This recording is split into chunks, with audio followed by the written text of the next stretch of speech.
It's a beautiful day for a budget film. Beautiful day for a schlocky film. Is there an Oscar? No, there's not. Will it be good? Will it be crap? Always a Russian roulette. Is there an Oscar? No, there is not. I've always wanted to have a director just like you. Well, not really. I lied. You made Sharktopus 2. So let's make the most and hope it's not a bore.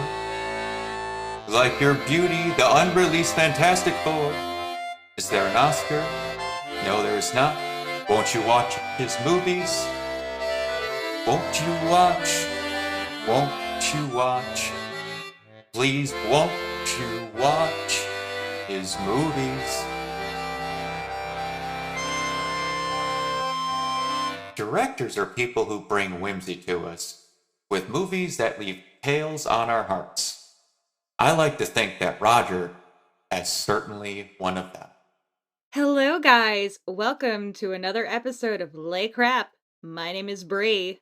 And my name is Gio. So, it's been a minute since we've done one of these. But before we get into the latest episode of Mr. Corman's Neighborhood, we had some fun last weekend. We actually hung out IRL for the first time, and it was amazing. Oh, yes. So I actually made the 2.5-hour flight up to Philadelphia about a week ago. And we went on some delightful little IRL adventures, mainly involving some Chickies and Pete's crab fries, which I now swear by wholeheartedly. See, I knew I'd convert you. But I would say one of the highlights of our trip is we met a wizard. Oh, yes. We ventured into the jungle and encountered what could best be described as a red, hairy Jedi Grandmaster. So, for context, the Philadelphia Zoo, which readily boasts as being the oldest zoo in America, among its collection, they have a family of orangutans. And Daddy Orangutan has a very, apparent quirk. Such a readily apparent quirk that it's even noted on the information placard next to the exhibit. It says there's nothing wrong with him. He's just like this, guys. It's fine. Yes. On our second go-round around the zoo, we managed to see, well, first coming out, mommy orangutan, baby orangutan, and then draped in a bag, in a sack, was dad orangutan. And also nearby, we noticed a blanket, which apparently he also uses. So, I guess, like, in the wild, it's just a thing that orangutans do, is that they'll take, like, these big branches or something else to, like, shield themselves from the sun or bugs or the rain. So, this guy basically walks around either wearing a bag or a blanket or something else, and again, the sign even mentions, yeah, we know you're wondering about this. This is just the thing he does. And just hunched over with that bag over his head, he genuinely just looks like Obi-Wan Kenobi. He looks like he is a master of the Force. And the best part is he has this little bottle. I'm sure they rotate it out, but he has this little bottle of like Mott's apple juice that they took the label off of, but you can still tell that it's Mott's. And he just like holds it, so it looks like he has like a giant like beer stein. Oh yeah, and he doesn't like pick it up with his hands. He holds it in his mouth. So he genuinely just looks like he's taking a big old drink of whiskey. Our trip was incredible, in case y'all were wondering. Oh yes. But we brought up the wizard story because today's episode also deals with magic. Oh yes, it is a magical, wonderful journey we are about to embark on. You could even say it's a whole new world or multiple worlds. I don't know. I'm just kind of taking a guess here. Yeah, so y'all have read the title. And what we are dealing with today is something truly unique. What we are dealing with is 2000's Aladdin and the Adventure of All Time. And yes, I know what y'all are thinking. Yes, this does sound like the title to the description of a moist critical video. Yep, It does, but oh my god. But you were doing some research, and my god, this apparently takes some twists and turns. Oh, yes. Before we really get into that, we should bring up it's been a hot minute since we paid our old buddy Roger Corman a visit, isn't it? Oh yeah, it's been a hot minute. Precisely, it's been 22 episodes and 8 months.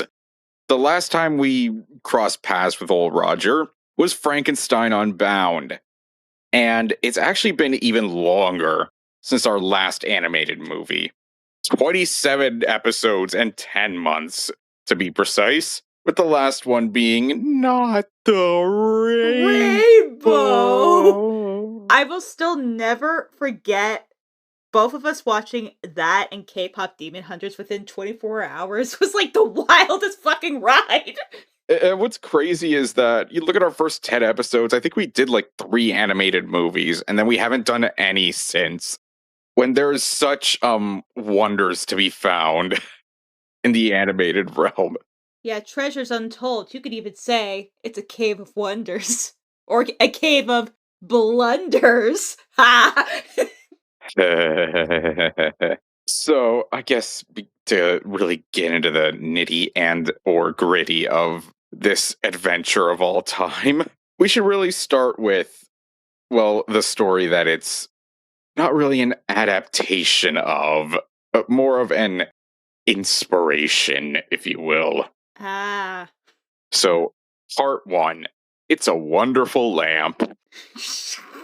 Now, the story of Aladdin has been retold countless times over the centuries in a number of different forms. It is a story that's most commonly associated with the Arabic folk collection 1001 Nights. But, fun fact, it actually wasn't part of the original publication of 1001 Nights. So, it was first included in a 1710 French translation by Antoine Galland, based on a tale that was told to him by a Syrian storyteller by the name of Hana Diab, who many people consider to be the story's original creator. Now, there's no older sources to the story, as no original Arabic text has been found. Now, we all know the story. The tale of a poor thief named Aladdin who discovers a magic lamp in a cave containing a wish-granting genie. But the one thing that a lot of people might not realize, especially if you're most familiar with the Disney adaptation, is that in the original story, it's stated to take place in ancient China, but most modern retellings, including the Disney version, give it more Arabic origins, or more of an Arabic setting. Which, you know, the funniest thing is that the Disney version leans so much into, like, the Arab aspects of it, but Aladdin's just straight up fucking Tom Cruise. Yeah. So again, while the version most of us are familiar with would be the 1992 Disney movie, there's been a ton of adaptations before and after, including 3 Japanese anime versions. And here's another little fun fact for you. The oldest surviving animated feature film is the 1926 German fairy tale movie, The Adventures of Prince Ahmed, which is based on a bunch of stories from 1001 Nights, including Aladdin. Now, when it comes to adaptations of Aladdin post-1992, most of them are, as you would imagine, based on the Disney movie. Case in point, Part 2, 1001 Nopes. Jesus.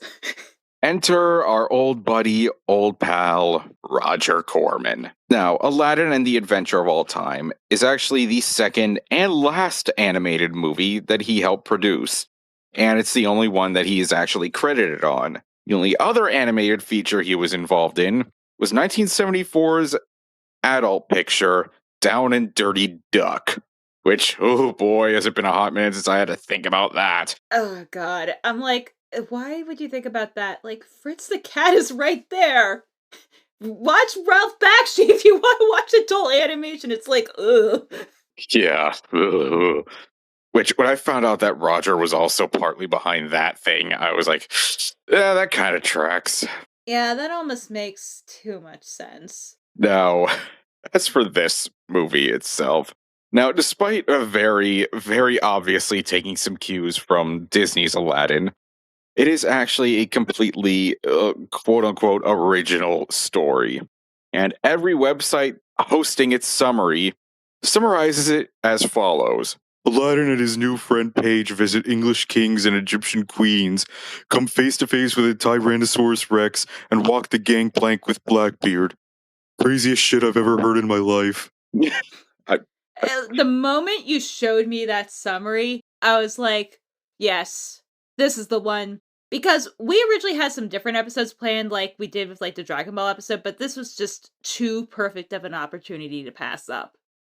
oh, yes. I figured that it's been long enough since we've done both an animated movie and a Roger Corman movie. So, hey, why not knock out two annoying parrots with one stone? Or if you're talking about our movie last time out, one annoying cockatiel. What? I don't know what the fuck that was. I'm so sorry, man. Are you really? No. Yeah, I figured as much. Now, the interesting thing about this movie is that it actually takes something of a page from Ice Cube's War of the Worlds, Oh, joy.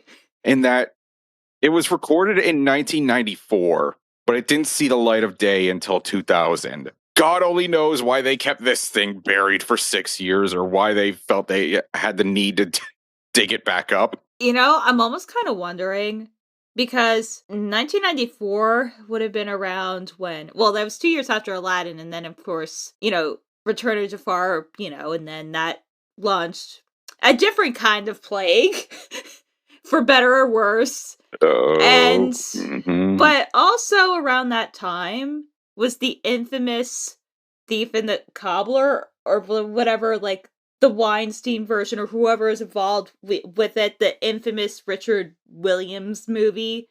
Like, the version that got redubbed with Matthew Broderick, like, I think that came out around that time too. And obviously, that movie didn't do well. And you know what? Here, I'm going to say the brave thing. Even the recobbled cut, if you put it into consideration, The Thief and the Cobbler was never going to be a good movie. It's just... Look, Richard Williams was an amazing animator, but as a storyteller, he was fucking garbage. I'm sorry. That is like a very hot animation take, but y'all need to be told the truth. But I would not be shocked if that movie, like, hardcore bombing did kind of make Roger reconsider, like, yeah, why don't we just, leave this on the shelf for a little bit? Pull it out on a rainy day.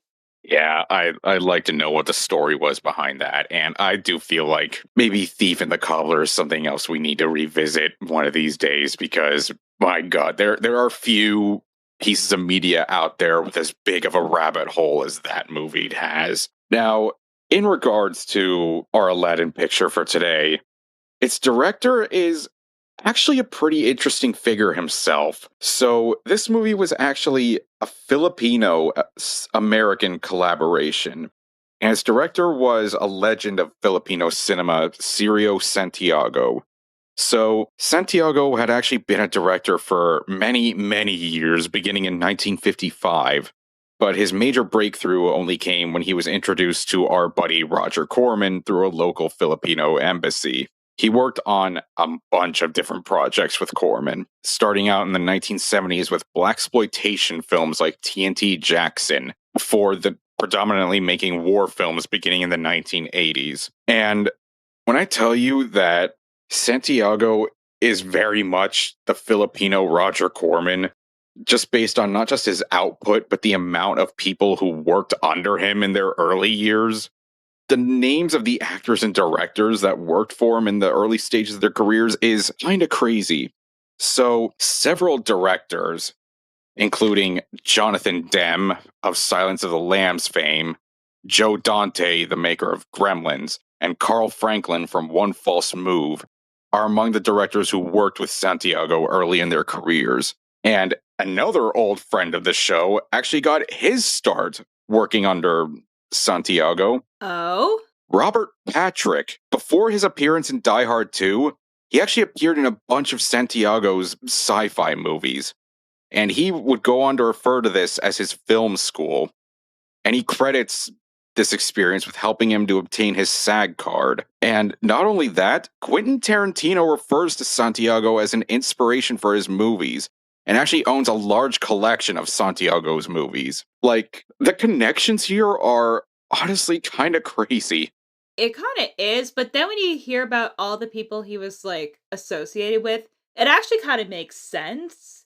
But it begs the question, how the hell did he get involved with this? Because this seems so outside his wheelhouse. Yeah, because especially if you look in like the in the 80s, he was mainly doing like Vietnam War movies. So it's like, how did you end up directing this thing? Now, as you can imagine, with how often he worked with Corman, it eventually transitioned from a business partnership to a deep, lifelong friendship. And Santiago was actually the godfather of Roger's kids. And they remained friends up until Santiago's dying day on September 26, 2008, from lung cancer at the age of 72.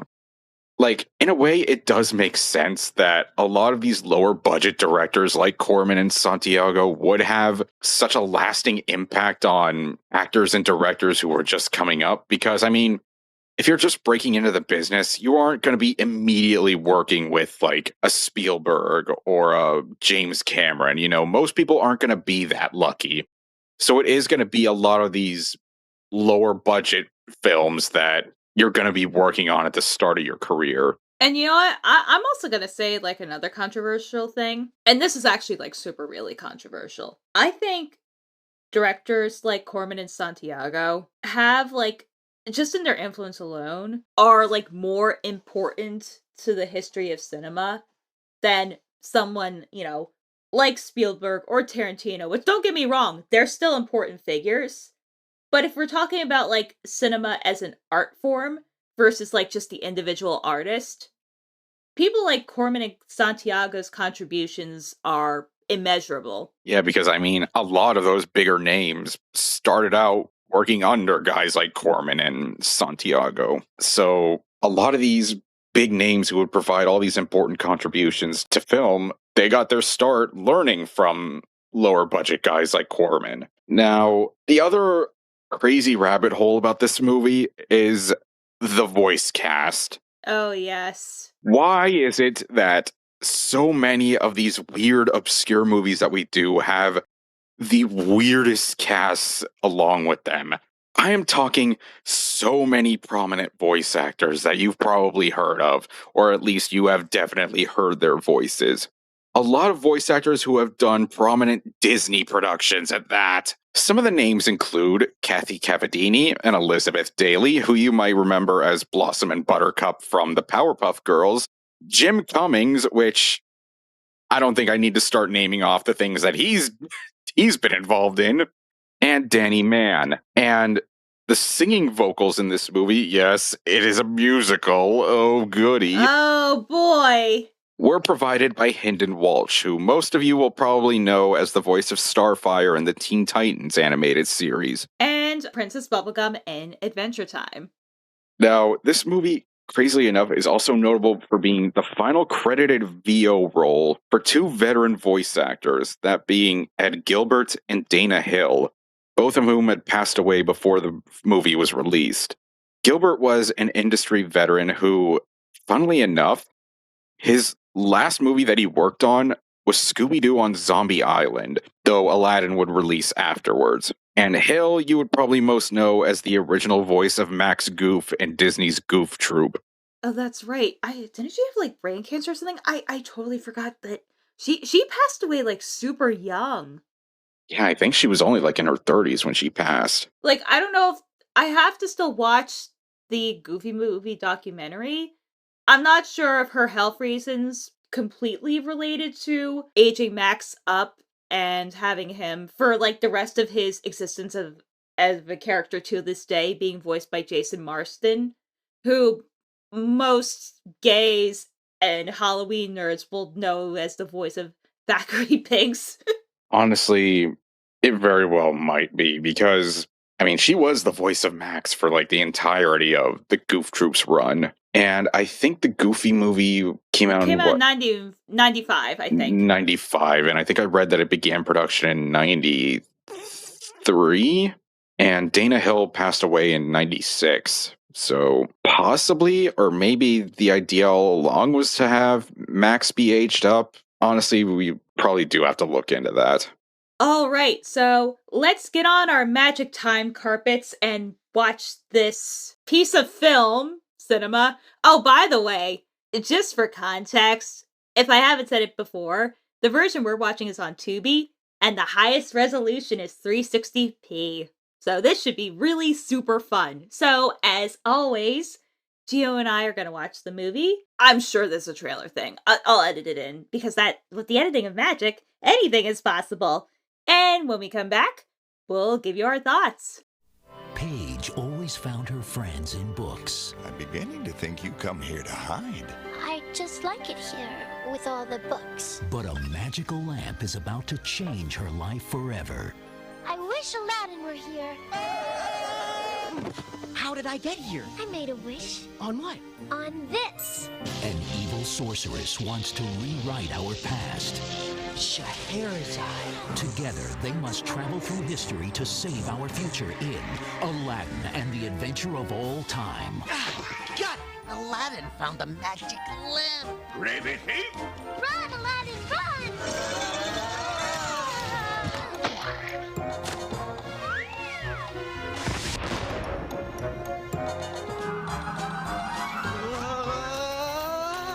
May the gods drop the sky on my head. Aladdin, do something! Magic lamp. I wish Paige were safe in my arms. Join Aladdin, Paige, and all your favorite storybook friends in Aladdin and the Adventure of All Time. I can show you the world filled with fat phobia, homophobia, and lots of boobs for some reason. Oh my god, this movie was a fucking disaster. A whole new world. A dazzling place of bullshit. Oh, This was. this. I This feel was like a fucking train wreck is too disaster. kind of a word. No, because, at least with a train wreck, there's a possibility of survival. Like, you could crawl out of the side of the burning train and, call for help. Not here. We said this, but I think in terms of animated movies, this is the worst one. This made, Return to Zombie Island look like fucking Citizen Kane. This was bad. I want to apologize to Korean Batman. I thought that was the cheapest piece of shit animation I've ever seen. Oh no. This thing makes that look like fucking Miyazaki. This makes that look like fucking Spider-Verse. I am in shock at how ungodly terrible this was. I mean, I don't think any of us had high expectations, but our expectations from the first frame were cratered into the Earth's core out the other side. Oh my god. This was bad. This was bad. When reviews I looked up were comparing this to the Zelda CDI cutscenes, and then it turns out that that's not totally inaccurate. No, and you know what? Near literally the last 2 minutes of the movie, I kind of think I figured out why it was like that. Because there'd be these signs, especially early in the movie, you would see the CDI level animation, but then for the middle part of it, it's just kind of really cheap TV quality animation. It's not great, but it's passable. And it was why are they so radically different? Even the art styles were different, and then it clicked. So if you look at the copyrights of these songs, pretty much all of them were recorded in 1994. And the copyright of this movie isn't until 1999, and then I guess it was released on DVD and VHS in 2000. So, my theory is there was a version of this movie that, for whatever reason, didn't come out in 1995 or 1996, when this was intended. And I have a feeling it was because they ran out of money. Because you see more than one, like, vendor studio in there, which for animation isn't, like, that uncommon. But legitimately, I think the original version, they had, like, these kind of CDIS scenes. They never finished that version. So then they hired another studio to fill in the blanks. Honestly, it would explain so much, because there are some moments in this where, like, you'll see the screen just all of a sudden, like, widen slightly, like, noticeably. So I have a feeling that they just took a bunch of scenes from both cuts and just slapped them together, hoping nobody would notice. We noticed. We noticed Oh, yeah, we everything. noticed. Oh, yeah, and there was many, many treasures. They weren't good treasures, but they were treasures. They were like, you know, the cursed gold medallions in Pirates of the Caribbean, Curse of the Black Pearl. Let's start from the beginning. Oh, I have a feeling this is going to be a long one. So, we start off immediately. We're thrown into a musical number. Oh, and it's not just any musical number. Because a few seconds in, I point out, this is very clearly a ripoff of Belle, the opening number from Beauty and the Beast. We're introduced to our protagonist of the evening, Paige, a bookworm who everybody in her frickin' town mocks for being a bookworm. Keep in mind, she seems to be in the 10 to 12 age range. And yet we have, like, grown adults on the side of the street, like, openly mocking her for reading books. They're like, you're a freak. And it's like, okay, first of all, why the fuck are these adults, like, mocking this child? And also, it'll take you 2 seconds to suddenly realize, oh, she's named Paige because she reads books.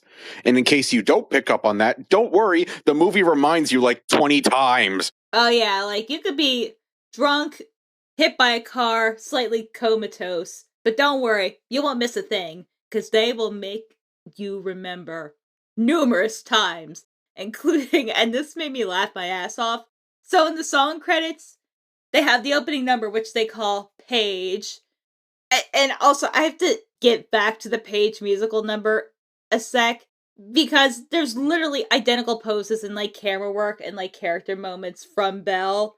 Like, if you know, you can, like, pinpoint it immediately in, like, half a second. But there's reprises of Paige, and they're called Paige Reprise 1 and Paige, wait for it, Reprise 2. So imaginative. Oh, I don't God, like his this character is the models at CGI. all. Oh, we're just going right into Go it, right huh? into it. Be so carefree, so unafraid. They all belong. What makes me so different from them? So it sets I love me how the apart background's just from moving, but she them. actually isn't. They're all happy to play tag or football. This is, Catch pollywogs down by the pool. this is dire. But me, I'd This might be the worst one. I'm delighted. and a lamp and a book. Here comes that Paige. She's such an introvert. Oh my god, hold on, pause. I'm just realizing it. She's supposed to be a ripoff of Belle. Oh, God, you're right. And you know what else I just realized? She's a bookworm, and her name is Paige. Yeah. Also, like, this is probably just a coincidence, but the actress who played Belle in the original movie is named Paige O'Hara. I think that's purely coincidental, but the fact that they do the same exact angle from, like, the opening number, Belle, I was like, wait a fucking minute. Wait a fucking Howard Ashman minute. Oh, God. Oh, this is already so dire. I hate looking at this screen. Oh my God. I know. You know what they Oh my look like? God, take it off, please. They Oh look my like God. they look like behind, like, flashlights, but No, they're all pale. Stop. Okay. Please hit play. I can't look at this anymore. Oh God, that's actually worse. They even have like the 3 girls. Oh my god. Okay, you could get the...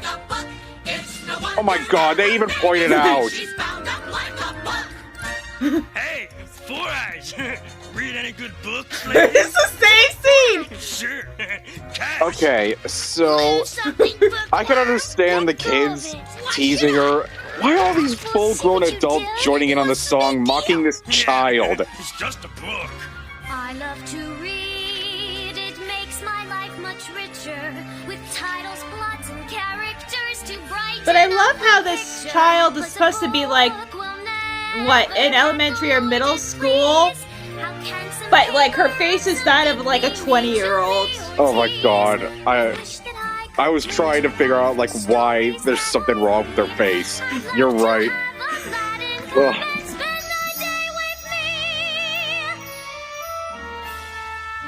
My god, it's still going.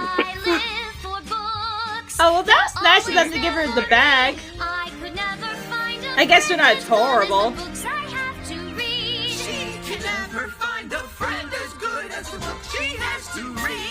Kate stays inside and spends her time all reading in her room. And when Okay, I have a question. Why was that one mailman's ass, like, overly well animated?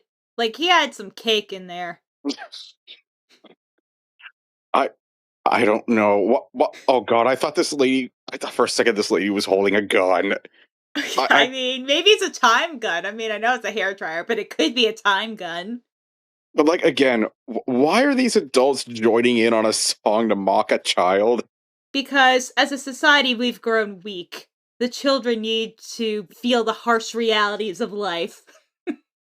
Also, by the way, we're like 4.5 minutes in, and we've already done 2 pauses, so this is great. Alright, let's see what she's got of her magic. I was gonna say magic bullet. Damn it, I did say it. Whatever. Anyway, we need to keep playing. she straps a book onto her broom. I love that they have to point it out, just in case. Yes. Just in case people didn't get the subtle reasoning behind it. Oh, nice reusing all that animation, by the way. Oh, yeah.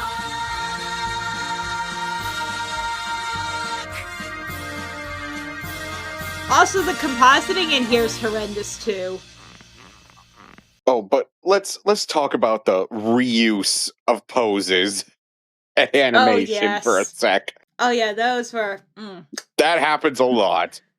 Not just in this musical number, but throughout the whole movie. They will just reuse animation and scenes. Oh, and at some points, egregiously, like literally minutes later, with a fucking filter on them. Yeah, minutes, sometimes even seconds later. Like, the cheapness just permeates off of every single weird frame of this thing. So, after we get our musical introduction to Paige, which, by the way, despite the fact that she is clearly supposed to be a child, she has the face of a 20-year-old woman.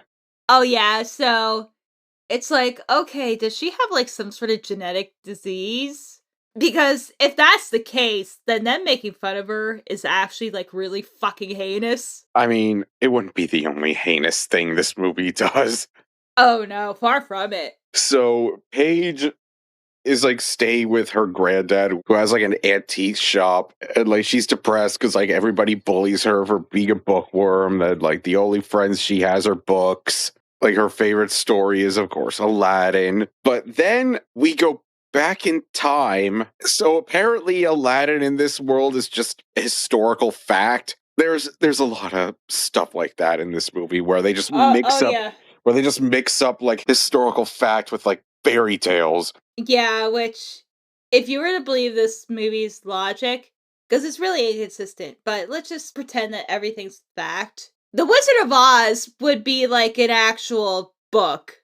Like, an actual thing that happened. Which, by the way, I have to remind everyone that Oz in the books is actually, like, a continent near, like, fucking Australia or somewhere. It's really, like, not clear.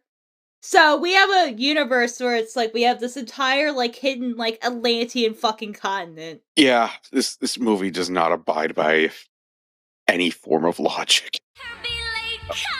Who the fuck is that? Who's that bitch with the dog? Where the fuck is she supposed to be from? I'm scared to ask. Why does Aladdin still have the fucking Indiana Jones hat on? He's like, you know what? I'm kicking this in this fedora.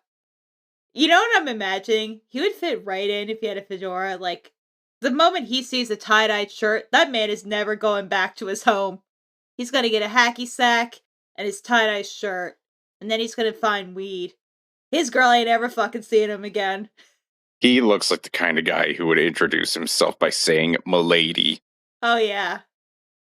Milady, what's that 420 blazing? I love how just unconcerned he is, the fact that he's jumped forward in time and also his girlfriend is probably going to be executed. Not a care in the world. Alright, let's see this enchanting tale continue. I've got the Wizard of Oz to see. Oh my god, that's fucking Dorothy! Oh god, oh god, oh god, oh god.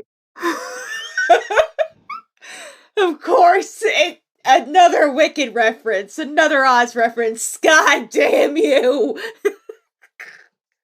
Also, I do not like that lamp placement. Oh no.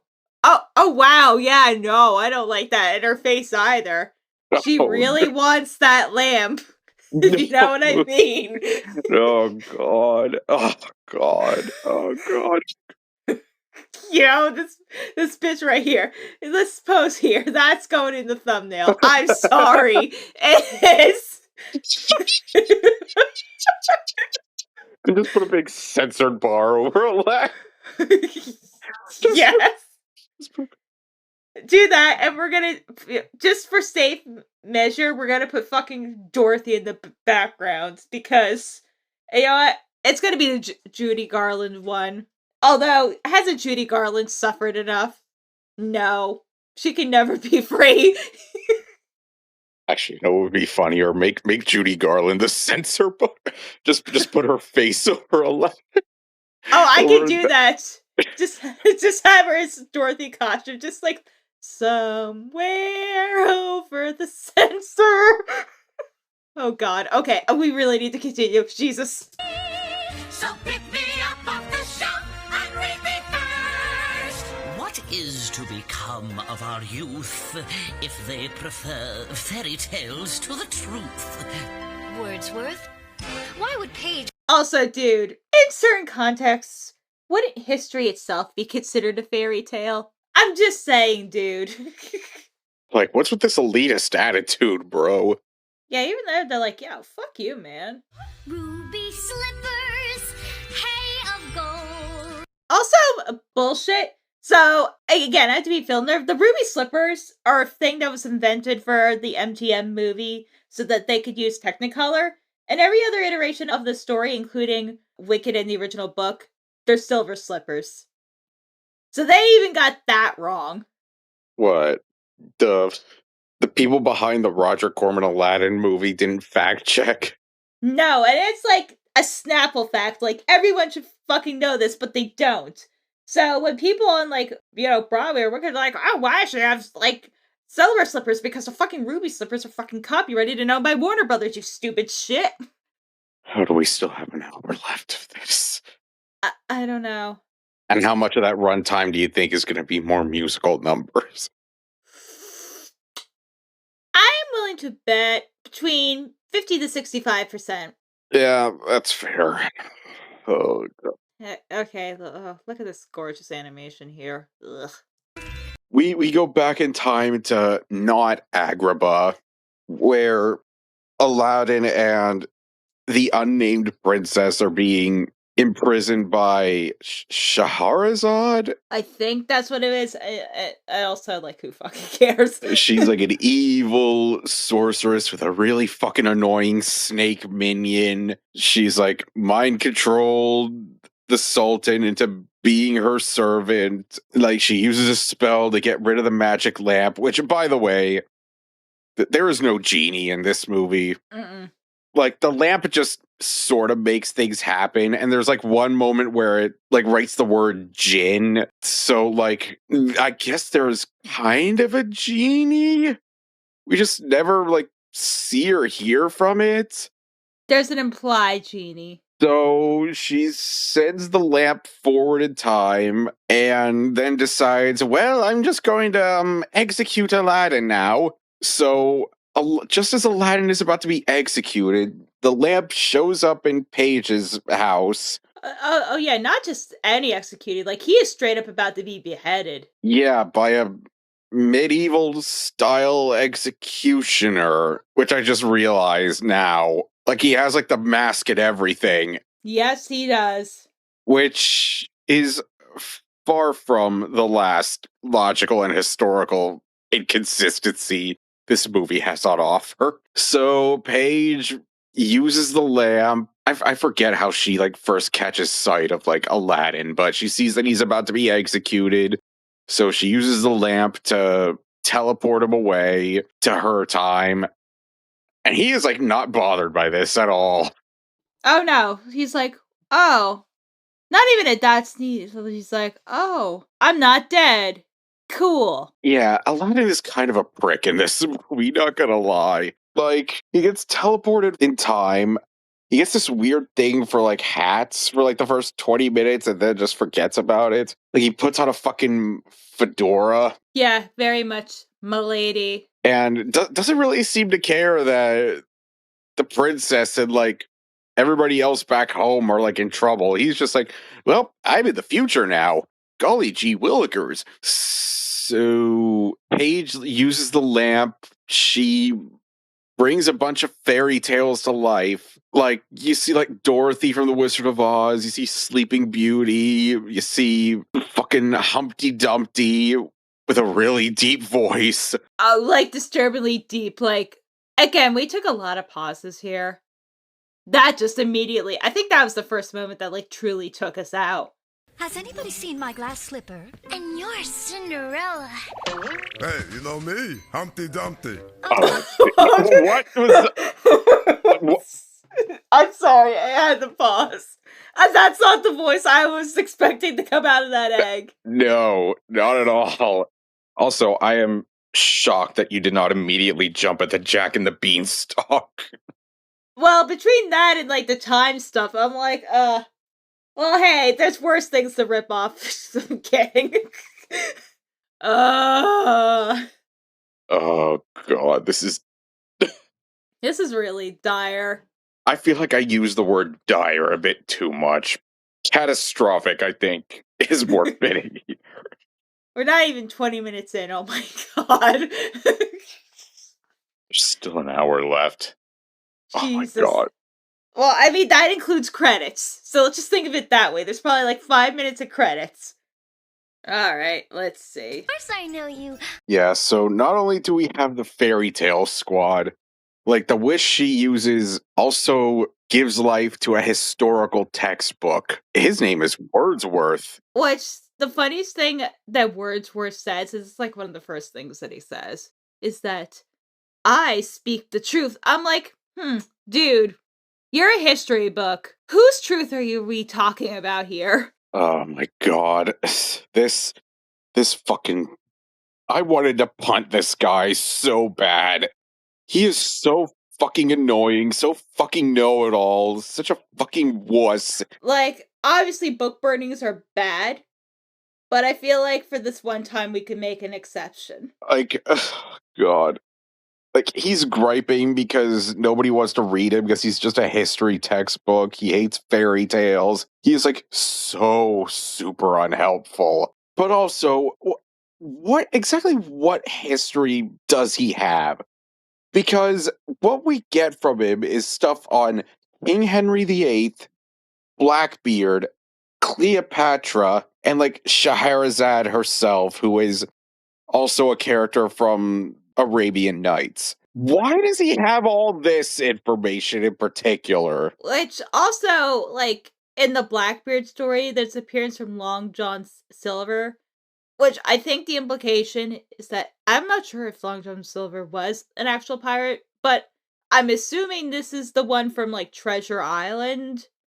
So, that, begs a lot of questions. Yeah, this movie does pose a lot of questions that it does not have the answers to. And it's like, well, why did you even ask those questions to begin with? So Scheherazade shows up in the present. She makes off with the lamp, but like her sands of time were split in half. So like Aladdin and Paige can like move through time now. But it's like, well, how are we going to know where we're supposed to go? And like, this is where things get like really weird in regards to Wordsworth. Cause like, he like knows automatically where the lamp is at any given moment. Like, he just like updates in real time. It's kind of disconcerting the more you think about it. So, and this is when this movie goes from bad to because our first stop is to the time of King Henry VIII, or as Wordsworth calls him, the fattest king in history. And if you thought the fat phobia was just that line, no. Oh, no. You ain't seen shit. Oh, no. So they use the sands, they go back to the time of Henry VIII, they crash into like a cake that was being prepared for him. We're introduced to King Henry's family, all of whom are extremely rotund, and like the chef who was making the cake like refers to them in ways that are just it's like it's bad. We got your fatness, your wideness, your obeseness, your tubbiness. It's bad. It's really bad. It is offensively bad. Like, it feels like the same level of, like, fat phobia and, like, eating disorder jokes that Demi Lovato criticized, like, the Disney Channel for doing in, like, the late 2000s. It's egregious. You're stepping on my elbow. Excuse me, I didn't believe I was.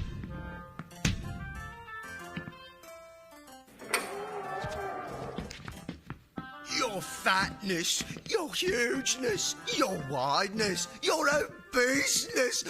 What? Oh. Oh no. This might be the most pauses we're ever going to do in an episode. Oh my god. It is. I didn't think we were going to beat out Ghost Adventures, but I think this might do it. It's either going to be in like Scooby or Ghost Adventures territory. Oh my god. Your obeseness. Holy shit. Your wideness, your fatness, your obeseness. I have to take a picture of this fat fucker right here. I love that the history text doesn't mention anything else about Henry VIII, just he's fat. I know. He's fat. He's so fat. I'm just imagining that Scott Steiner soundbite. He's fat. Are we gonna have to put Scott Steiner in the? I just know this is gonna be the most cluttered thumbnail of them all. Oh, God. Jesus. Okay, we're almost a half hour in. We're almost a third of the way through, so we're making progress. Yay. Ooh, your bigness, your tubbiness. Oh my god, they're still going with this! Talk, Baker. Well, Did you just say your tubbiness? Yes. I'm afraid it got smooshed. Maybe we should smoosh near you. Stop What? that. Okay, that is someone's fetish.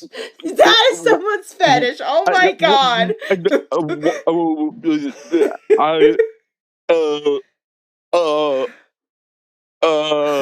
You know, Wordsworth, I think you have a point, dude. I think you have a very valid point. Gee, I wonder why Roger never made another animated movie after this. Oh no.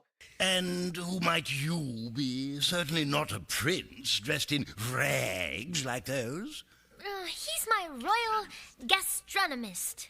Royal what? He's my cook. Oh, Oh, then this little fellow must be your cookbook. Look, why I never. You better if you don't want to end up as scrap paper. Madame, She just my said that he was her culinary cook. talents are at your Oh, service. God. Well, it just so happens that we are in need of a cook to prepare my brother's dinner. It would be our pleasure. Right, Wordsworth? My pages are rippling with excitement. Then it's settled. You're hired. Baker, we'll be expecting another cake by dessert. Is it just me, or is Wordsworth starting to give off the same stressed energy as the gay horse from Rainbow Bright? Oh, yes, the same exact energy. Presenting the royal family. Did they just have cow noises? Yes, and the earth shaking.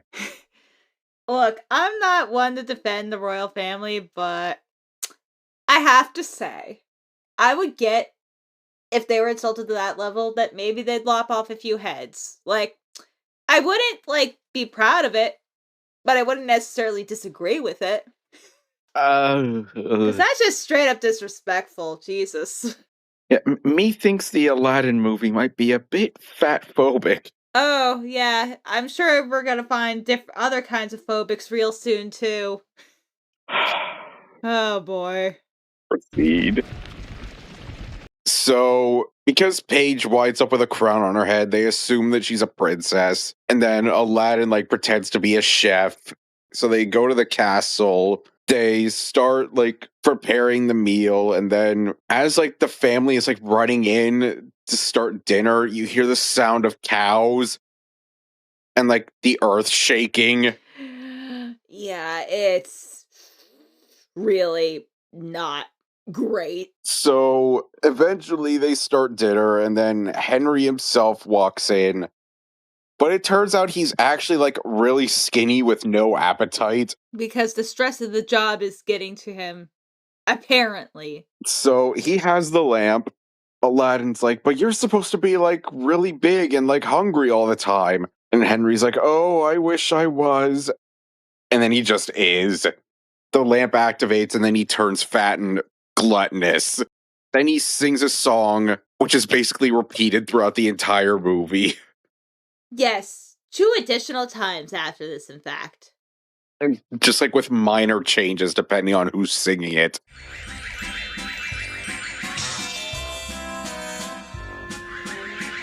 Something's different. Oh, God. Oh. We have a fat-phobic musical number. A monumental change. Oh, God. Oh, Jin's Gourmet.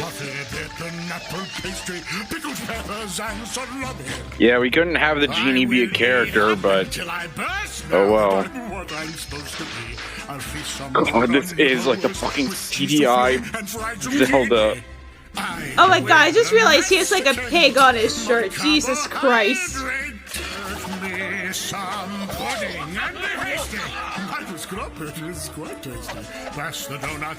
I love how the moral of this is it's okay to be obese.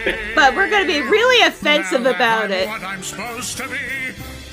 So they make a break for it with the lamp. But oh no. The cake maker shows up again, and well, first of all, Aladdin's about to be sacrificed to some lions, who just sound like regular cats, by the way.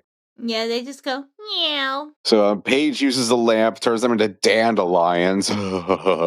Yeah, this movie is just filled with really annoying puns. Oh yeah, it's the worst puns and dad jokes you can think of. And then after she does that and rescues Aladdin, the cake guy is like, oh, I'll hold that for you, princess. And then she's like, oh, okay, sure, thanks. And it's you stupid bitch. And unsurprisingly, this backfires because it turns out that cake guy is Scheherazade in disguise. She makes off with the lamp again. So they use Wordsworth, find out that the lamp is now in the possession of Blackbeard. And so they travel in time to his ship on the high seas. But I think this is also the point where, like, we get the villain song from Scheherazade, where she's basically just like, I'm mean because it's fun! What great and powerful motivations there. Also, the song itself is really, really bad. It is so off-key, on top of the fact that it's so, like, insipid and, like, oh, I'm just being evil because I enjoy it. Ugh. Ugh, yeah, this was... bleh. Why do you have to be so mean? Because it's fun! Oh, God. Oh, God. What the... Some people eat and drink for pleasure, and others like to sit and suck for a thumb. There are fools who exercise for leisure, while being mean is my kind of fun. I build them up. Can I say this is probably the worst musical I've seen? I'm out on the town, 'cause being mean is my yes. kind of fun. Yes, you can. Being is my royal beauty. A queen's meanness is never quite done.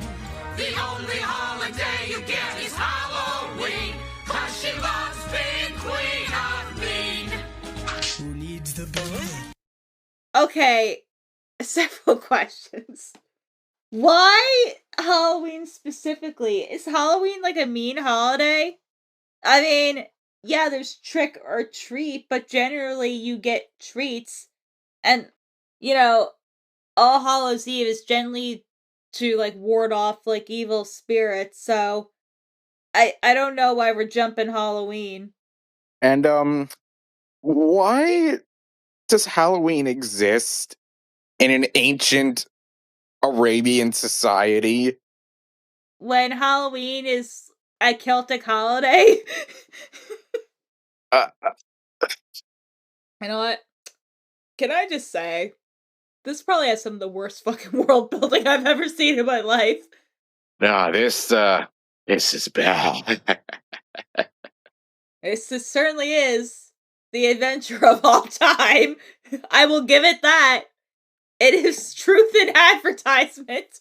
She won't even spare the last stinking crumb, 'cause being mean Is my kind of fun.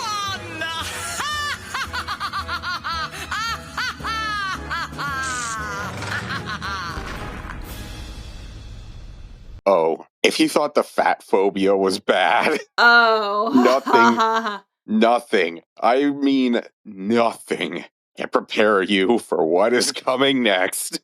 So, we go to the high seas on Blackbeard's ship, only there's something a bit, different. Yeah, you know how bad it was, so I don't like dropping slurs or like really hard curses. And there's been times where I've been close to hitting the hard F. I couldn't do it. I couldn't do it. I blurted it out. I'm like, I'm sorry, man. This man is a... Yeah. We're gonna go find the One Piece! Jesus. Oh, that frame rate. Over under, are there going to be Peter Pan references?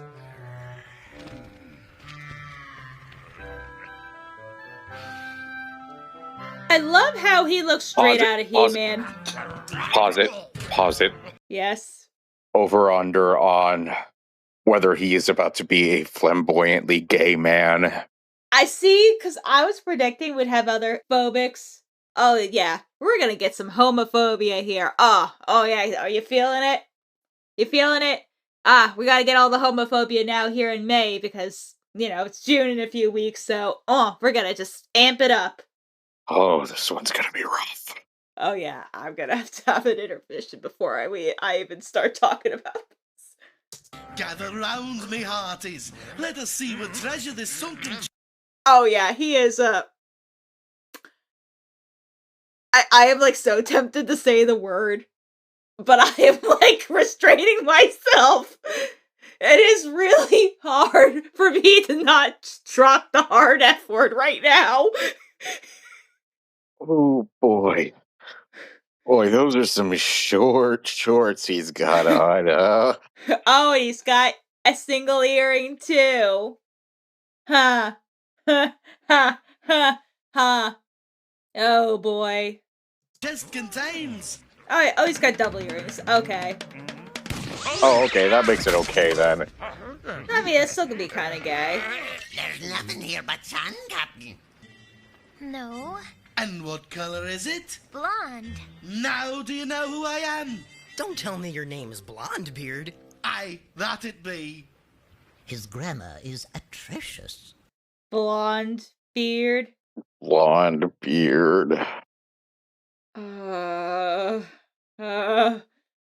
This movie's really bad. Did I mention this movie's really bad?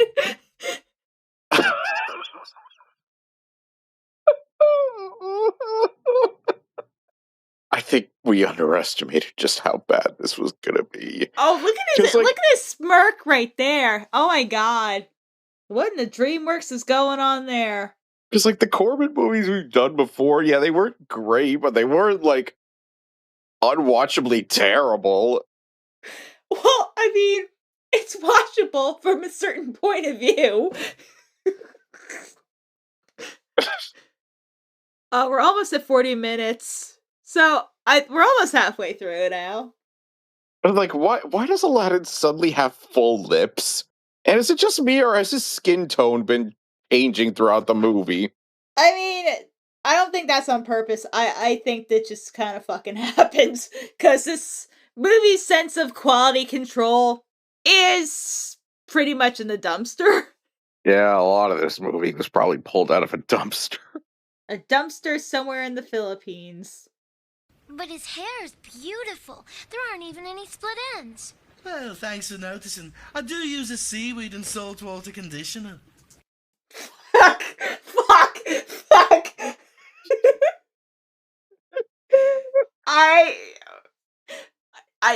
I can't contain it.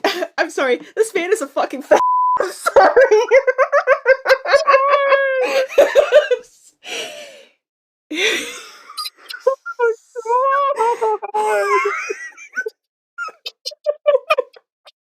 You know, I went so many episodes where I was close to saying it, but I held back. I'm sorry. I can't. I'm sorry. Like, he's clubbing with Stefan, you know, like the Bill Hader character from SNL. At New York's hottest club. It's got lobsters, children with leprosy. This club is everything. Oh god, we know this guy has to have a song, right? Oh god. Oh yeah. Ye salt weed hair brew. So let's recap. So apparently King Henry VIII was like super skinny until these kids showed up with their lamp.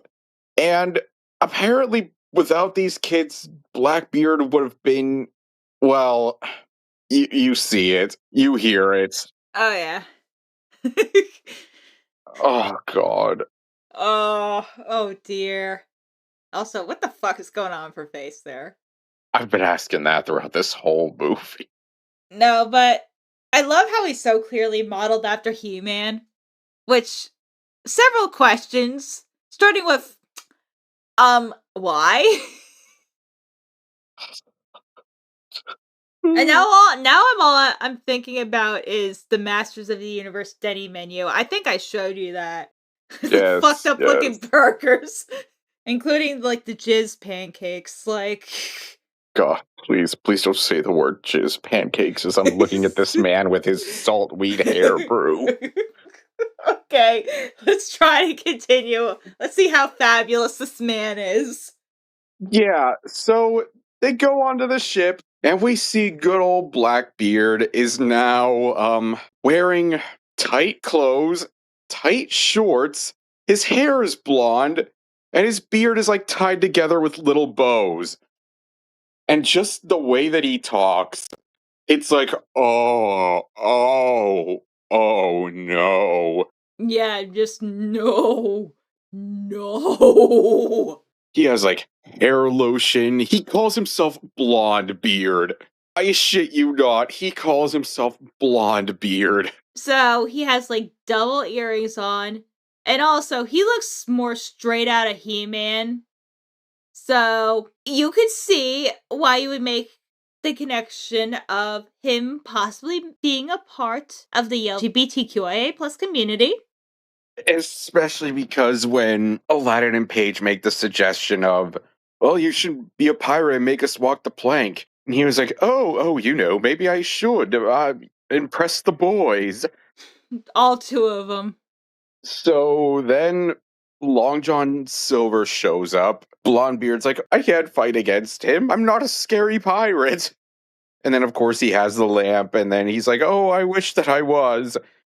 And then he turns into Blackbeard, complete with a prehensile beard for some reason. Like fucking Davy Jones in Pirates of the Caribbean. When I pointed that out to you, we were both like, shit. I'll conquer all of ye who dares to challenge me. It's just me, or is this song really off key?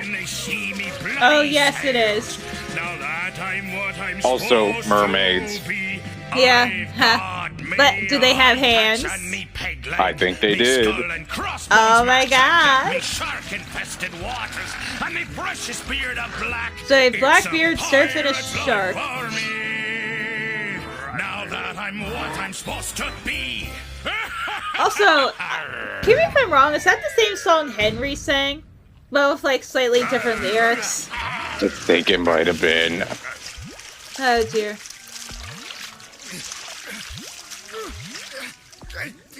Polly, help! I can't swim! Oh wow, that animation right there is beautiful. Oh. Well, we'll see about that. Why does he have a prehensile beard? I don't know. This little scallywag be mine. Also, why is this man nude now? I don't know. I don't think the movie does either. The pen is mightier than the sword. The pen is mightier than the sword. Fuck you. You know something, Blackbeard? You need a shave. Oh my god. Did Pirates of the Caribbean fucking rip this off? Like, this is what Davy Jones could do. Did Gore Verbinski just straight up fucking rip off Aladdin? The Adventure of All Time? No, I think we're looking too deep into it. Yeah, so he sings pretty much the exact same song that Henry VIII did, only with like a few alterations. Now he's just like a mean old pirate. He blows up Long John Silver's ship, and he decides, well, now I'm going to make you guys walk the plank after all. It's like, dude, what the heck? So they escape via boat. They drop the lamp in the ocean. Scheherazade shows up as like Long John Silver's parrot, makes off with the lamp again, and then they get swallowed up by a sea monster. Because of course they do. It's a seed straight out of Pinocchio. Like, we thought with the pirates they were going to be copying Peter Pan. No, it's fucking Pinocchio. Which is a choice. So now they're in the gullet of this sea monster, and now they're like, oh, now where'd she take it? Now the lamp is with Cleopatra. So they go back to ancient Egypt. They land on the Pharaoh, like, they're still in the boat. They manifest on top of the pyramid. They go rolling down, and then they land on the ruling king, and they just straight up kill him. Oh yeah, no, he's dead. I fear for what this is about to look like. Oh yeah, I fear. Oh, well, okay, not too bad here. As I see it, we have two ways down. I'm afraid of heights. Pick one, quick. Oh, there are the stairs, but that'll take forever. Is the other way faster? Much. Remember when I said I was afraid of heights? Well, I'm afraid of falling even more. I beg of you, please, be fair. No. Here's the other thing. Cleopatra, I think, would have been later skinned because she was freaking Greek. Yeah. Like, the Nubian empires of, like, the pharaohs and, like, King Tut, like, those were, like, long over by Cleopatra's time. Yeah, like, this was the time where, like, Rome and Greece had a lot more influence on Egypt. Yeah, like wasn't the peak of, like, quote unquote Egypt like 2,000 to 3,000 BC or something like that? I'm probably like fucking this up, but yeah, the time of Cleopatra is more closer to like Jesus Christ than Tutankhamun. I mean, there's kind of a reason why her and Mark Antony were a thing. Yep. Bye. I believe I was more than fair with Prince Raji. If I wasn't, may the gods drop the sky on my head.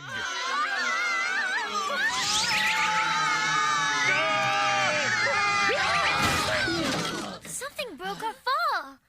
Of course they did that pose. Of fucking course. Also, they just killed a man. Oh yeah, they just committed regicide. Cool. The pharaoh's head. Now Cleopatra is queen. What should we do with these? Oh, that's not even a joke. They just straight up killed him. Oh my god! Holy crap! I love how just nonchalant they are about it. Well, he's dead. Also, oh my god, I just realized they used the same exact character models as the pirates. They just... Yes, I was just about to mention that. I was just about to bring that up. Wow. They reused so much animation and scenes and shit. Wow. Like, I know Roger is the master of the low budget, but this feels cheap even by his standards. Yeah, like, this is... Just for comparison, this makes, like, classic era Hanna-Barbera look like the Disney fucking Renaissance in comparison. It's scary how accurate that is. Like, at least Hanna-Barbera was, like, charmingly cheap. This is just fucking badly executed. And at least Hanna-Barbera was, in the 60s and 70s. This was released in 2000. Oh, Jesus. I mean, yes, it was recorded in the mid-90s, but still, that's still a 20 to 30-year difference. But even then, like, TV animation by that point, again, this was kind of because Disney kind of forced people to, like, not be as crappy. I mean, other stuff was happening, but between, like, certain anime imports and I guess it technically would have started with, like, the Gummy Bears, and then you have, like, stuff like DuckTales and the Disney Afternoon. It forced a lot of, like, Saturday morning cartoons to actually have, like, decent animation quality. So, like, that was already happening by, like, 1991. There's just, like, no excuse for this. No, not at all. Oh, boy. All right. Let's see how... Okay, we're close to an hour. We're close. Like, immediately after it happens, his servants are like, well, now Cleopatra is going to be the queen, I guess. Like, very nonchalant at that. Also, these two, servants use the exact same character models as Blackbeard's pirates do. Like, it ain't even hiding it. I think it's the same voice actors, too. Honestly, it would not shock me.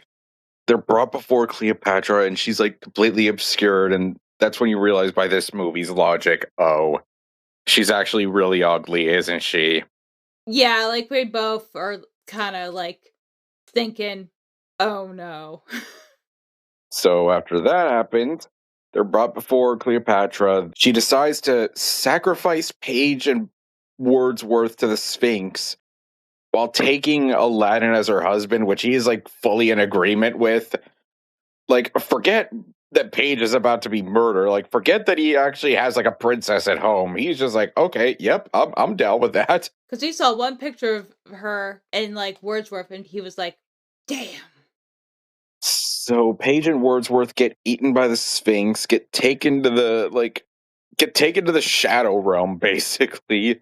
Yeah, no, it literally is the Shadow Realm. And then, so they're posed with the Sphinx's riddle. Like, Paige solves it. They wind up inside the pyramid. They find the lamp with the pharaoh's mummy who could still talk for some reason. Because who needs logic? Meanwhile, Aladdin finally sees Cleopatra's face. And just as predicted, she is presented as ugly and also fat, because this movie has a real hate boner for fat people. Like, a disturbing one. Like the first time I was taken aback, but as it went on, I kind of felt like, wow, this is actually kind of fucked up. So, like, Aladdin's trying to get away from her now. Paige and Wordsworth go crashing back in. Paige is like, oh, who's that? Aladdin's like, you're not going to believe it, but that's Cleopatra. And then Wordsworth says something that makes us both just... Oh, yeah. Oh. He says, more like Cleopatra, it looks like. And we both went, no. Sorry, Pharaoh. We need this more than you do. No problem. Magic lamp? I wish we were with Aladdin. I love that they're not even bothered by the fact that he's still sorry, talking. Cleo, but I can't marry you. No, they're like, oh, the least weird thing we've seen all day. Are you playing hard to get, precious cargo? Aladdin! Paige! I've got the lamp. Oh, I could kiss you. What about me? Who are you? Would you believe Cleopatra? Cleopatra is more like it. Oh my god! Oh, wow. Oh, wow. Holy crap! Wow, this is like really bad. Yeah. Oh, good. We finally hit over an hour. But, oh, we're definitely going to be talking about that. Oh my god. We got fat phobia, homophobia. And then right back to fat phobia again. Yeah. I don't know. Maybe there's a little tinge of racism. I'm not quite sure. I mean, we got 20 minutes. I'm sure we can introduce another phobia. Alright, proceed. He's right. I'm fat and ugly. No wonder nobody wants to marry me.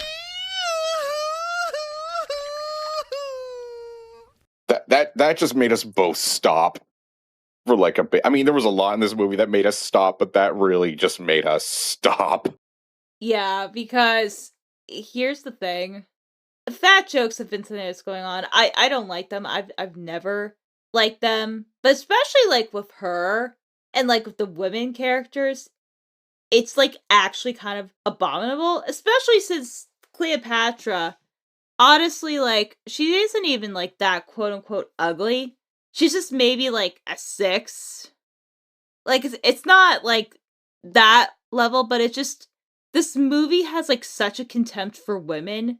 And like the more you notice and think about it, the worse it kind of gets. Yeah. And like, it doesn't get any better because then Paige is like, I know there's somebody beautiful underneath all that.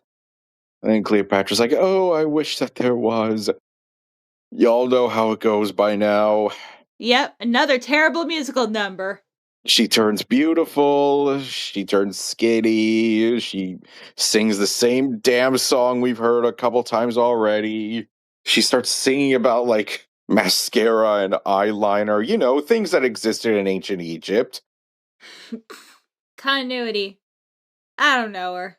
I am right perfection for every man's selection.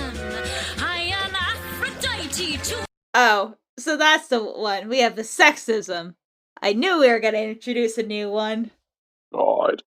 Also, Aladdin, buddy, yeah, you could close that job. You don't like her at her worst, you don't deserve her at her best. Sorry, pal. Yeah. I mean, although to be fair, he could be looking at this amazing under boobage here, which, how the hell did that get past? I mean, I know historically it might be accurate, but Jesus. high and mighty. I attract the old geezer, Julius Caesar. Now that... Oh my god!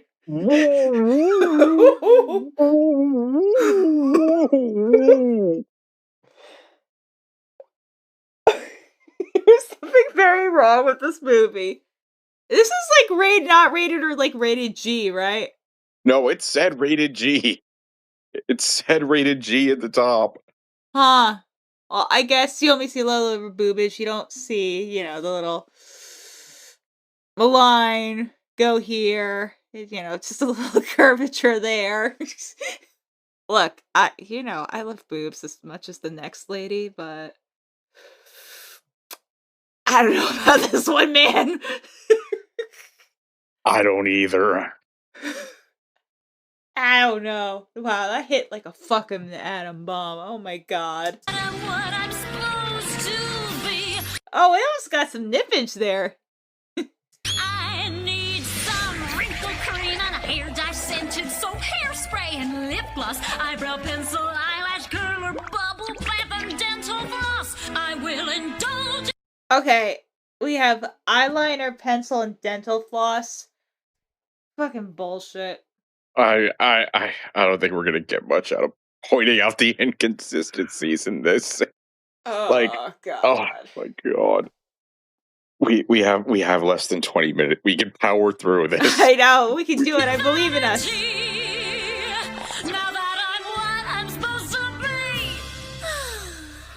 So she thanks them for making her beautiful. They have the lamp now.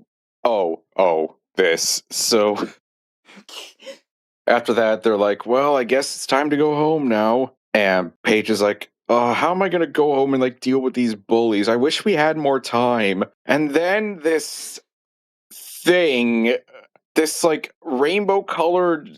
It legit looks like the butterfly from the Reading Rainbow intro. It manifests out of the lamp. They go flying through time on it. They pass by like Da Vinci. They go through like. Yeah, like, we have a whole new world at home. They pass by like Da Vinci. They pass by like Icarus. They go by like Don Quixote. And it's like, why are we conflating all this historical stuff with like all these mythological and like fictional things? Like, this movie just cannot tell the difference at all. I wish I had more time.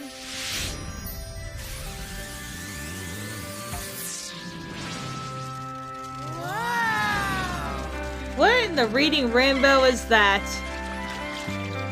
I'm afraid to ask. Butterfly in the sky. Da, da, da, da. Was feeling all alone. Look into the sky. Nothing there but endless gray. Time was passing by. Oh wow, this is an egregious rip-off of A Whole New World. Suddenly a change. Rainbow-colored sky. Brightness knows no end. Found my first Not friend. the rainbow. Reason why. The years will come and go. Hey, Icarus. Oh, hey, Icarus. What we do, but time stands still when I'm with you. Was feeling all alone, like a stander by, just existing day by day. I can't. This is like such a bad Whole New World. Also, like, you were hitting on another girl 5 minutes ago. You have a girl at home. Is your name Fede? Like, bro. Also, you're like, what, 14 or 15? And she's like 12 at most? What is wrong with you, dude? Like, you're almost a whole ass man. I'm starting to think that everybody in this movie is a colossal piece of shit. I don't know. I mean, we have like one that's literally shit colored over here, so it's a distinct possibility. Rainbow-colored sky. Brightness knows no end. Found my If she ever does like a con, I wonder how many people ask her about this. Because I feel like, hey, I'd ask her about this. Like, hey, What was up with this? Like, what's the story here?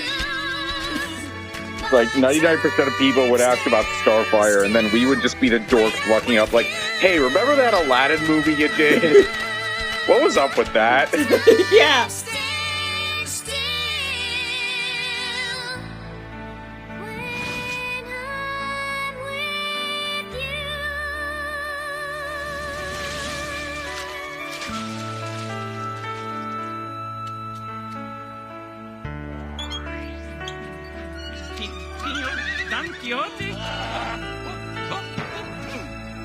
Wait, did he say Don Quixote?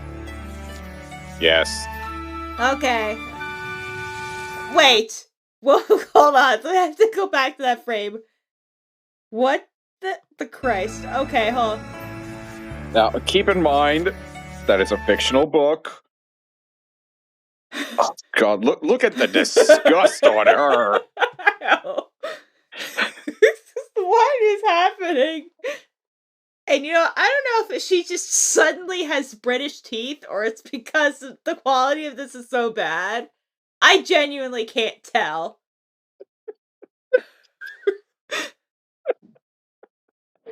Because right now, her face is like, yes, I willingly voted for Margaret Thatcher twice. She was the best prime minister we've ever had.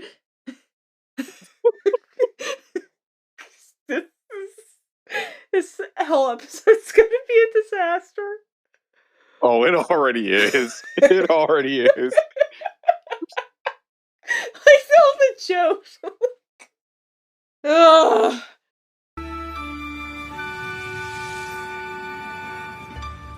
So they get back to Aladdin's time, but now it's like in ruins. Yeah, they were quote unquote too late. Despite the fact that, you know, they have time magic, they could have just shown up in a different time. I don't know. You know, the less you think about it, the better. So Shahrazad's like, oh, I have something big in store for you. And then she summons a T-Rex. And then Aladdin is like, oh, a dinosaur, which, okay. I'm pretty sure people didn't, like, conceptualize dinosaurs and as a thing until, like, the 1800s, around then. Why would Aladdin know what that is? Like, if anything, he would have assumed it was, like, a dragon or something. Exactly. It just makes no sense. And, like, the way this T-Rex moves, he just looks like fucking Godzilla. Oh, straight up. It looks like the reject from, like, the Hanna-Barbera Godzilla series. So while they're running from the T-Rex, a crack opens up, the lamp falls into apparently the center of the earth, which honestly feels like it's only like a few feet down. It's like a slow, graceful journey towards maybe the first layer of the Earth's crust. Scheherazade lets out this really shrill shriek, tells her snake buddy to go get the lamp, and it's like, okay, your whole plan this whole time was to, like, send the lamp far away where they couldn't find it. You got it. You won. The lamp fell into supposedly the center of the earth where they couldn't reach it. Why do you want to grab it back? You're just going to send it away again? Yeah, like, babe, you won. It's over. You can go home. And it's like...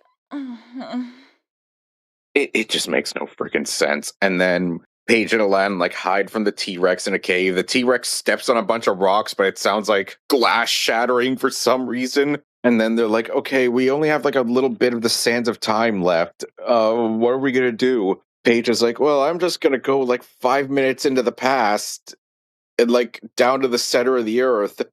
And then, well, we mentioned before that this movie's really bad with, like, reusing scenes and footage. All that scenes that you just watched 2 minutes ago, they replay again, but with this really bad, like, sepia filter over it. Oh yeah, like, it is like the Mexico filter on steroids. And it takes up a good chunk of this next part. So she gets to the center of the earth, the lamp falls down to where she is, she gets it, she teleports back to Aladdin. they're like, well, how are we supposed to beat a T-Rex? Wordsworth is like, with an ice age? So Aladdin wishes for a glacier, but a glacier doesn't show up. The T-Rex just gets frozen solid. It's like, why? This is like so kind of lame. I don't like this.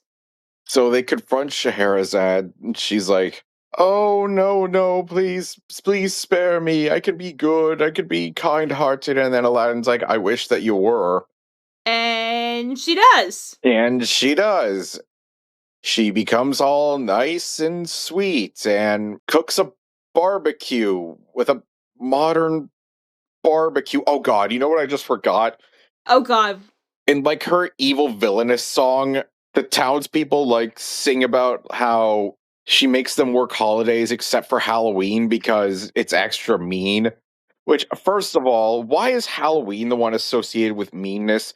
But more importantly, why does Halloween, a holiday with Celtic and pagan origins, present in ancient Arabia, complete with a jack-o'-lantern?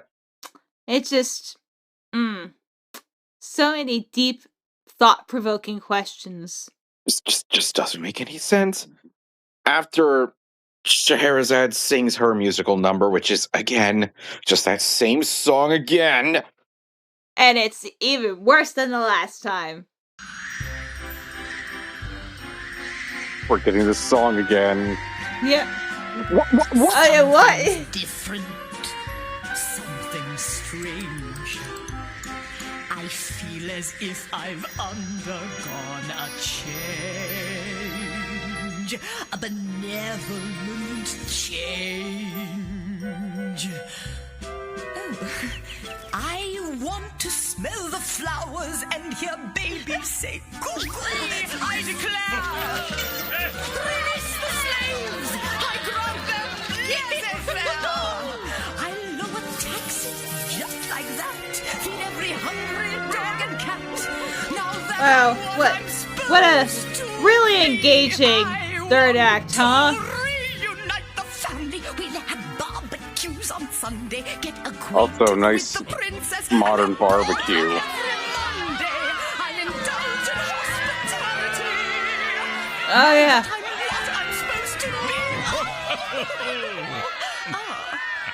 So they start to send Paige back, but she's like, I'm scared. I don't know how to deal with all those bullies. But then she's like, well, I guess what I learned is that doesn't matter if you're a king or a queen or a pirate, everybody has insecurities, and that's when this movie really started to piss me off. Oh, same. Because how you confronted those insecurities. You didn't talk these people through their insecurities. You magically removed them. It's just... And in the case of Henry and Blackbeard, you made them worse people. like egregiously worse. And especially if the wishes, again, it involve like women, either directly or indirectly. Like, it's actually like incredible, like how not for normal people these are. And like, here's the thing, right? When it comes to like the moral that this movie tries to peddle is that, oh, we should like accept everybody's differences. Ugh. And yet, for a good chunk of this movie, you are fat shaming. It's just, I want to know, like, with the steps and people just had to go through, that everyone at the end was like, ah, yeah, that sounds good. Just, like, this movie was already bad enough, but then to, like, start forcing this moral in that they didn't even abide by themselves. And it's like, it would have been one thing if you would just, like, talk to these people through the problems they were having. But no, you just use magic, wish them away like nothing, and in at least 2 cases, you made them actively worse people from it. Ugh. So she goes back to her time, not before, like, Aladdin gives her a peck on the cheek in front of, like, his supposed girlfriend, mind you. She goes back, and at first she thinks it might have been a dream, but, like, obviously it wasn't. She goes out, sees this one kid being picked on by two of the bullies from earlier.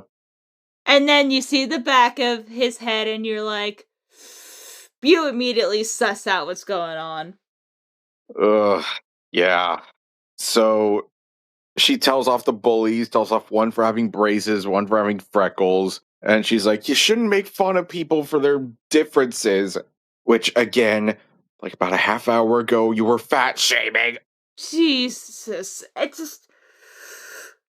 This movie, like, I'm not gonna act like I'm a prude or anything, but this movie was egregiously offensive.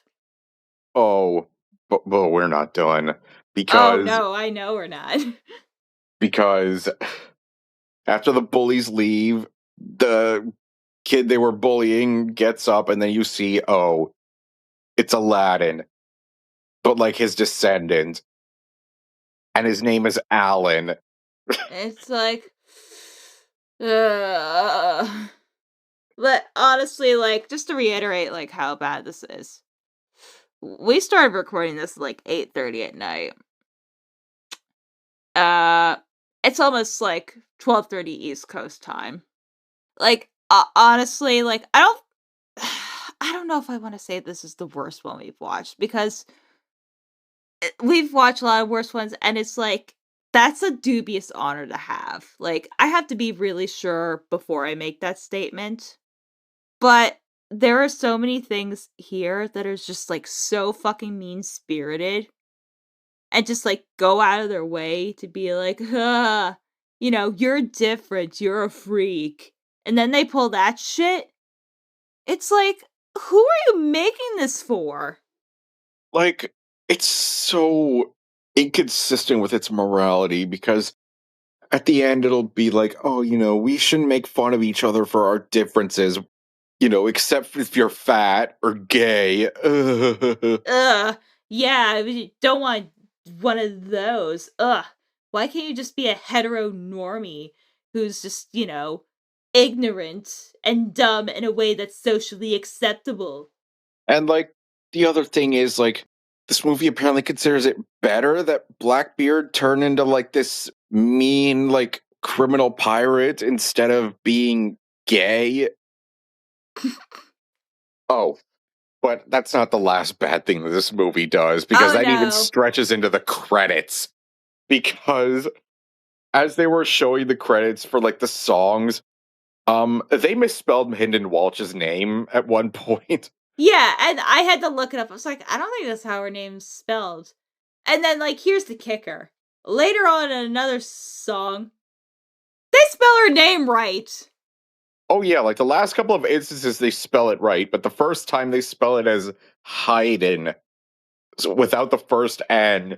And it's like, how did you not catch that? Yeah, but this movie was atrocious, and again, just to reiterate, I think we both enjoyed watching this movie, probably not for the reasons intended, but it's just so many of this is like, why would you do this? I don't know. Like, this thing has just completely broken my brain. It's so bad. It's so bad. The songs are bad. The animation is some of the worst I've ever seen. The morality is just in the pits. Like, the hypocrisy here is just egregious and horrible. Where it's like, oh, we should celebrate each other's differences. We shouldn't make fun of each other for being different. Well, at the same time, you were like, oh, look at these fat people. Yeah, you look at all these fatties over here. Doesn't it disgust you? And it's like, oh, look at this effeminate gay guy. Let's use magic to, like, make him like a mean pirate. And it's like, oh, look at this ugly fat lady. Let's use magic to make her skinny and, like, presentably beautiful. What's the moral here? If you don't like something, use magic to get rid of it. Yeah, I mean, that's, I guess, what they're implying. I mean, how else would you even take that? Like, how can you present a moral of you're fine just the way you are when all of your problems were by changing people with magic? It's so, like, hypocritical. I can honestly see why Roger Corman never touched another animated movie again. Oh yeah, no, because this, I'm curious to like hear like the actual production drama of this story because I feel like I would be engaged with it for hours. It is so egregiously. It is bad in so many ways. And like, I don't know how we keep coming across these movies that are so like fat shamey. And it's always to like, women characters. It's like, what the hell is wrong with you?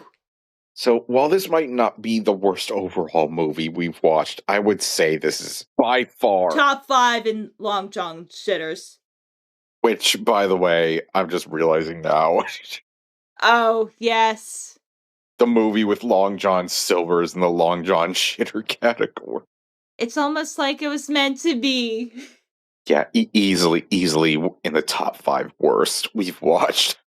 Certainly the worst animated movie we watched. Considering bar none. And considering we watched Korean Batman, a movie which isn't even complete, that's saying a lot.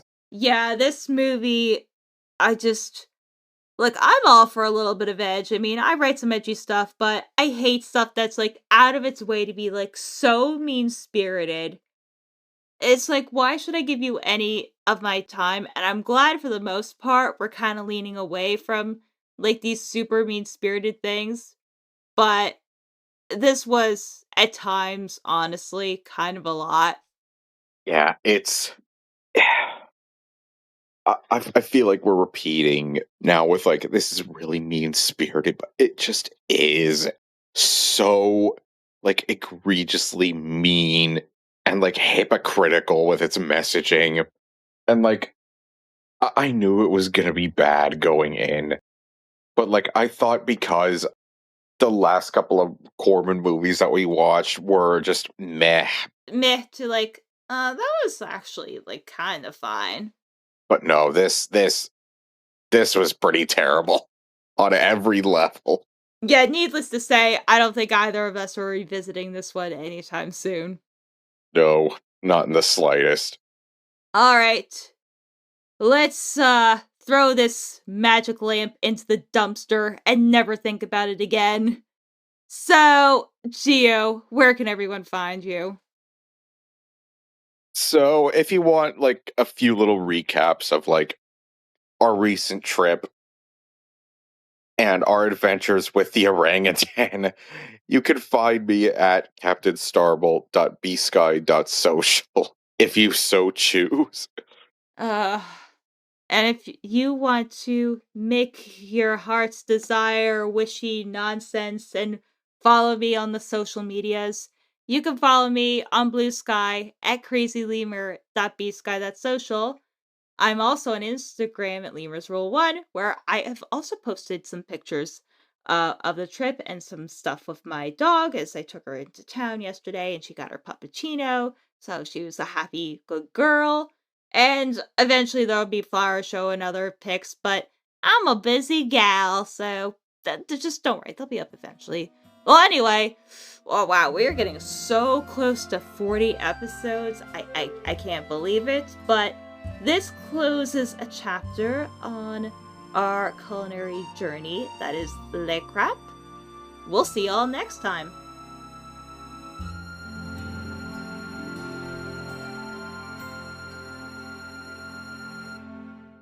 What we're about to do, we don't need words, only feelings.